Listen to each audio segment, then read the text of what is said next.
ఇండియాలోనే #1 varicose veins hospital Avis vascular centre. నమస్తే అమ్మా. నమస్తే అమ్మా.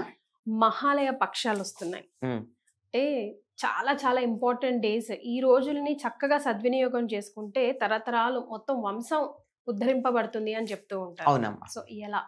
ఎందుకంటే కుటుంబంలో సౌఖ్యం ఉండాలన్నా, మంచి సంతానం కలగాలన్నా, వంశం అభివృద్ధి చెందాలన్నా పితృదేవతల అనుగ్రహం ఉండాలి. చాలా మంది అంటూ ఉంటారు, మాకు పిల్లలు కలగట్లేదండి, మాకు డాక్టర్ల దగ్గరికి వెళ్ళాము, డాక్టర్లు ఏం లోపం లేదంటున్నారు, జాతకాల్లో కూడా ఏం లోపం లేదంటున్నారు, అయినా మాకు పిల్లలు కలగట్లేదు ఏమిటి అని అడుగుతారు. అడిగితే వాళ్ళకి ఒక్కటే సొల్యూషన్, మీరు పితృదేవతలకి ఏం చేస్తున్నారు? శ్రాద్ధాలు పెడుతున్నారా? ఒక్కొక్క పద్ధతిలో ఒక్కొక్కళ్ళది ఒక్కొక్క పద్ధతి ఉంటుంది. కొంతమందికి సంవత్సరం తద్దినాలు పెడతారు అదే తిథి రోజున, అందరూ పెట్టరు. కొంతమంది సంవత్సరానికి ఒకసారి ఇదిగో పెద్దల అమావాస్య అని చెప్తూ ఉంటాం, అంతే కదా, మహాలయ అమావాస్య అనేది ఆనాడు పెట్టుకుంటారు. తప్పనిసరిగా పెద్దల అమావాస్య అని అంటారు, మహాలయ అమావాస్య అంటారు. ఆ రోజు పెట్టుకుంటే మనకు ఆ తేదీలు ఎప్పుడు పోయారో ఏమిటో తెలియని సందర్భాలు కొన్ని ఉంటాయి. ఏదో ఎక్కడికి వెళ్ళిపోయారో తెలియదు, ఇంట్లోంచి వెళ్ళారు, ఉన్నారో లేదో తెలియకుండా మాయమాడాలు ఇట్లాంటివి జరుగుతాయి కదా. అట్లాంటి వాళ్ళందరికీ కూడా ఆ రోజున ఎవరెవరు మనకి తెలిసిన వాళ్ళు ఉన్నారో వాళ్ళందరికీ ఆ రోజున మహాలయ అమావాస్య నాడు పెడతారు. ఇంకా సంప్రదాయంగా ఉన్న వాళ్ళు ఏం చేస్తారంటే, ఏ తిథి నాడు వీళ్ళ పూర్వులు పెద్దవాళ్ళు శరీరం వదిలారో ఆ తిథి నాడు మళ్ళీ ప్రత్యేకంగా తద్దినం పెట్టినంత స్థాయిలో పెడతారు. అంటే ఉదాహరణకి సప్తమి అనుకో, మహాలయ పక్షాల్లో వచ్చే సప్తమి నాడు మళ్ళీ తద్దినం పెట్టినంత స్థాయిలోనూ పెడతారు. కానీ అలా 3-4 పెట్టాల్సిన అవసరాలు ఉంటాయి కొంతమందికి, అంతే కదా. అట్లాంటి వాళ్ళందరికీ కూడా మహాలయ అమావాస్య నాడు పెట్టేస్తారు. ఈ 15 రోజుల్ని పితృపక్షాలు అంటారు.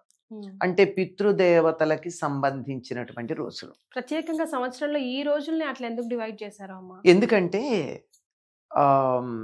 ఉత్తరాయణం అంతానేమో దేవతలకు సంబంధించిన కాలం, దక్షిణాయనం అంతా కూడా పితృదేవతలకు సంబంధించిన కాలం. దక్షిణాయనం మొదలయ్యింది ఎప్పుడు మొదలైంది?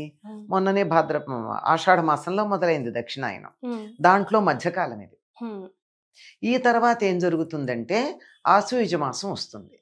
మహాలయ పక్షం మర్నాడు వచ్చేది ఆశ్వయుజ శుద్ధ పాడ్యమి. ఆశ్వయుజ మాసాన్ని ఒకప్పుడు సంవత్సరాదిగా పరిగణించేవారు. అంటే సంవత్సరాన్ని 2 భాగాలుగా చేస్తుంది అదని. అప్పుడే మనకి దసరా నవరాత్రులు, శరన్నవరాత్రులు ప్రారంభమవుతాయి.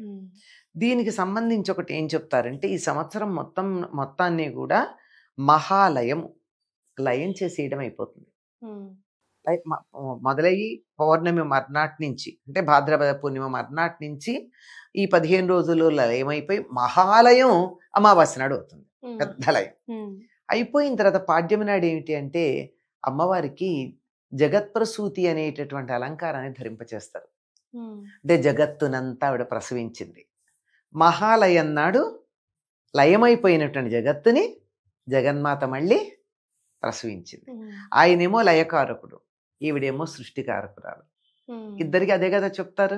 అమ్మవారు నేను శివుణ్ణి, లయకారకుడు మొత్తం సృష్టినంతా పాతదైపోయింది, ఎందుకు ఇది, దాన్ని కొత్త తెచ్చుకుందాం, పాతదాన్ని అంతా తీసేద్దాం అని చెప్పి అలా తీస్తే, నువ్వు తీసేసావు కదా, మళ్ళీ నేను దాన్ని కొత్తగా సృష్టిస్తానని చెప్పి అమ్మవారు ఆశ్వయుజ పాడ్యంకి ఆవిడ సృష్టి చేయడం ప్రారంభిస్తుంది. ఇది ఈ మహాలయ అమావాస్య అనేది, ఇది పితృదేవతలకు సంబంధించినటువంటి కాలం. వారు అనుగ్రహం వర్షించేటటువంటి కాలం ఇదే, ఈ దక్షిణాయనం. అందులో మధ్యలో వస్తుంది ఇది. దేవి దేవతలు ఎంతగా వరం ఇచ్చినా కూడా పితృదేవతల అనుగ్రహం ఉంటేనే గాని ఏ శుభం జరగదమ్మా. మనకు ఆ పదం వాడితే కొంత న్యూటో మనసుకు చికాగ్గా అనిపిస్తుంది, అంటే అశుభంగా అనిపిస్తుంది గనక ఆ పదం వాడరు. కానీ ఏ శుభకార్యానికన్నా ముందు తప్పనిసరిగా నాంది శ్రాద్ధము అని చేస్తారు. శ్రాద్ధం అంటే పితృదేవతలకి పెట్టేది, కానీ ఆ శ్రాద్ధం పదం వినం, నాంది అని వదిలేస్తాం. అక్కడ చేసేది అదే.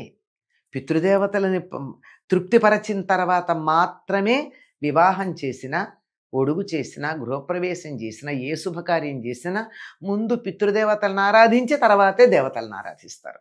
దేవతలను ఆరాధించేటప్పుడు కొంచెం అటు ఇటుగా చేసినా వాళ్ళు ఏం పట్టించుకోరు, వాళ్ళు ఎప్పుడు హ్యాపీ మూడ్లో ఉంటారు. కానీ పితృదేవతలు అట్లాగా చాలా కోపం ఎక్కువ పితృదేవతలకి. చిన్న తేడా వచ్చినా వాళ్ళు భరించలేట. అందుకని సరైన సమయానికి వాళ్ళని ఆరాధించకపోతే వాళ్ళ అనుగ్రహం మన మీద ఉండదు. ఎప్పుడైతే పితృదేవతల అనుగ్రహం ఉండదో సంతానం కలగదండి మొట్టమొదట.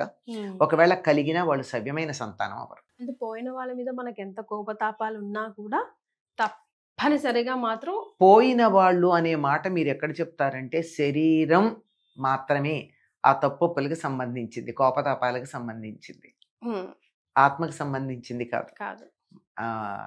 మరణాంతాని వైరాణి అంటాడు రామాయణంలో. వైరాలకు ఎక్కడ అంతం? మరణంతో. ఇంకా అసలు సంబంధం లేదు. వాళ్ళు బతికుండగా ఏం చేశారు, వాళ్ళకి మనకి ఉన్న సంబంధ బాంధవ్యాలు ఏమిటి, వాళ్ళకి మనకి మధ్య ఉన్న కోపతాపాలు ఏమిటి, ఏమీ సంబంధం లేదా. శరీరంతో అన్నీ పోయినాయి. మరి ఆత్మకు అటువంటివి అంటావుగా. కాకపోతే అది ఎందుకు దాని గురించి చేస్తామంటే పితృదేవత ఆరాధన అంటే మన వంశానికి చెందిన వాళ్ళని మాత్రమే కాదండి, అసలు సంతానోత్పత్తి చక్కగా జరిగేటట్టుగా చూసే దేవత సముదాయాలకి పితృదేవతలని పేరు. వాళ్ళకి మనకి మధ్య మన పూర్వులు సంధానంగా ఉంటారు అంతే. అది తెలుసుకొని ఫాలో అవ్వండి. అంటే ఈ రోజుల్లో అమ్మ ఉన్న వాళ్ళనే సరిగ్గా చూసుకోకుండా, అదే కదా, బతికుండగానే అన్నం పెట్టట్లేదు, చనిపోయాక పిండం ఏం పెడతారు అని ఒక మాట కూడా అంటూ ఉంటారు. కనుక బతికుండగాను చూసుకోవాలి, చనిపోయాక కూడా వాళ్ళు ఉత్తమ గతులకు వెళ్ళేట్టు చూస్తే మాత్రమే వీళ్ళకి తరువాతి తరాల వారికి జీవితం సుఖంగా ఉండడం జరుగుతుంది. ఇప్పుడు వినాయకుడే మనకు పెద్ద ఎగ్జాంపుల్ కదమ్మా. తల్లిదండ్రులను చూస్తే అదే వినాయకుడి నుంచి నేర్చుకోవాల్సిన వాటిల్లో ప్రధానమైంది తల్లిదండ్రులకి నమస్కారం చెయ్యాలి, వాళ్ళ మాట వినాలి.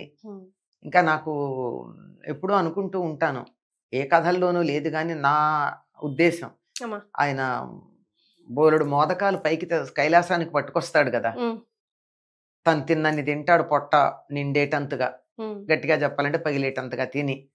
అక్కడ ఒక మాట ఉంది, తన వాహనమైన ఎలుకకు కూడా ఇచ్చాడు, చేతుల్లో పట్టుకున్నాడు. చేతుల్లో ఎందుకు పట్టుకొచ్చాడు కైలాసానికి వస్తూ? మనలాంటి వాళ్ళు ఏమంటారంటే రేపు పొద్దున్న తినడానికి అని కాదు. నేను అనుకుంటాను అమ్మా నాన్నకి ఇవ్వడానికి అనుకుంటాను. అది నా ఉద్దేశం. ఆ తర్వాత వెంటనే వస్తుంది కాబట్టి కనీసం ఆ ఎంకరేజ్మెంట్ ని కొనసాగిస్తూ పితృపక్షాలని మనం అంతా కూడా సద్వినియోగం చేసుకోవాలని మనస్ఫూర్తిగా కోరుకుందాం. ధన్యవాదాలు అమ్మా. నమస్తే అమ్మా.